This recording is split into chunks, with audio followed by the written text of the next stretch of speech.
when do the Astros do something drastic, seeing as they are kind of reactionary in some of their actions this year, whether it's giving Josh Hader a 5-year contract after Kendall Graveman goes down, or maybe the thing that we saw yesterday, Alex Bregman finally getting moved into the 6th spot in the order. I've seen a couple of people that are calling for heads on a spike, and I don't think that heads on a spike necessarily solve anything unless you have an actual solution waiting in the wings. I don't think that Dusty Baker being here over Joe Espada would necessarily make this team better. Yeah. Though I like Dusty Baker, and I felt like he got a lot of unfair guff last year. I'm also on the same page with Martin Maldonado, where I don't feel that Maldonado being back would make the Astros better than they were last year, but I did think he also received a lot of unfair criticism. But do you think there's a chance that someone's about to get, quote, sent to Florida, wink, wink, end quote, like Jose Abreu in the near future? I think there's a chance Joe Espada does not make it through the season. Things are so bad. We've seen managers fired after a year with more of a resume. I point to right after the Red Sox fired Terry Francona. Well, that's why I think Joe Espada is going to not make it to 2025. If Terry Francona is serious about wanting to come back to baseball, that's the guy. Jim Crane is going. There's going to be a fall guy. Interesting. Someone's going to get blamed. Because it's going to be Miller and Murphy. They're both going to. Everyone's going to like. It wouldn't shock me if we go into 2025 with an entire new staff. Someone's going to get blamed. Pitching coach, hitting coach, exactly, are I think the most likely candidates in the near future. But to go back to they hired Bobby Valentine after Terry Francona, and they fired him after 1 year because it was that much of a disaster. And Bobby Valentine at that moment in time, I don't know if people disliked him, but at the very least, he was a manager that people had heard of. Francona is a manager that people have heard of, a good manager that people have heard of. And to go to what you're saying, if I'm Jim Crane, I'm looking at that guy and I'm thinking to myself, okay, well, if he wants to come back in and we want to keep this team largely together as currently constructed, which they kind of have to, given some of the contracts, that is a route. Yeah, I don't think it would.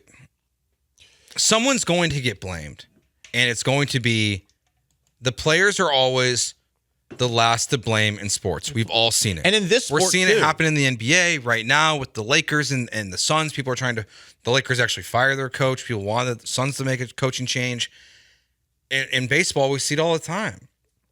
People blame the manager when it's not the manager's fault. It's the player's fault. Like, just because the lineup construction might be poor with Joe Espada, yes, I don't agree with Jake Myers coming out of the lineup after having 2 hits. Yes, I don't agree with Kyle Tucker batting second always. It should be Jeremy Pena. Like, I do believe that. It's not why Alex Bregman's hitting 189. It's not why Yordan Alvarez is awful. Yes, Joe Espada might not be the best manager, but I do look at this and the way Jim Crane is shown to be reactionary, and I wonder if he says, this isn't working. I made a mistake by not, keeping Dusty and looking elsewhere. And I think that could mean Dana Brown, and it could mean Joe Espada. He's irrational.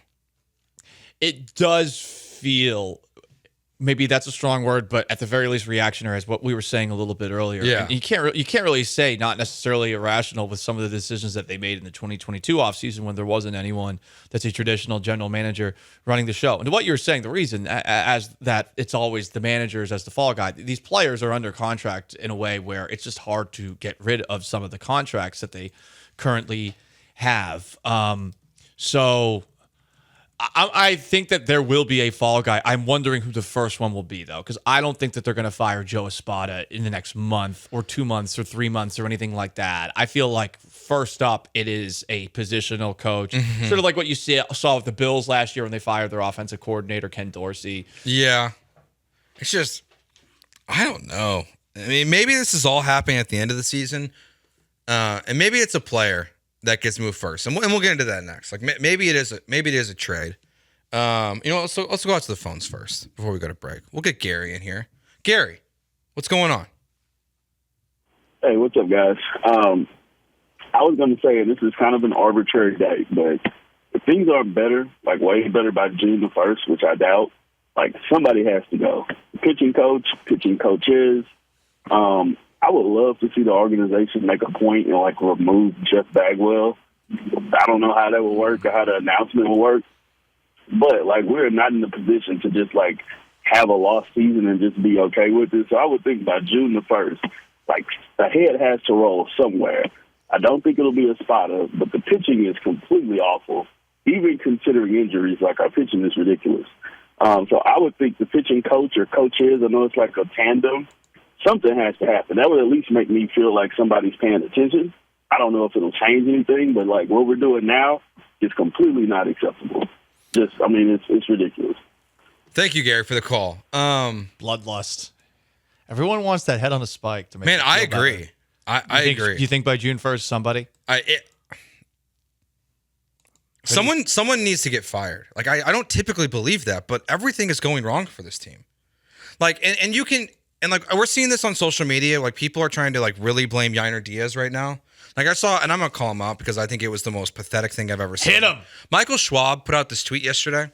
He saw a screenshot of Yainer Diaz's mitt being over the middle of the plate when one of the guys hit a tank against Spencer Arrighetti, and he's like putting emojis out there. So it's very clear like he's blaming Yainer Diaz.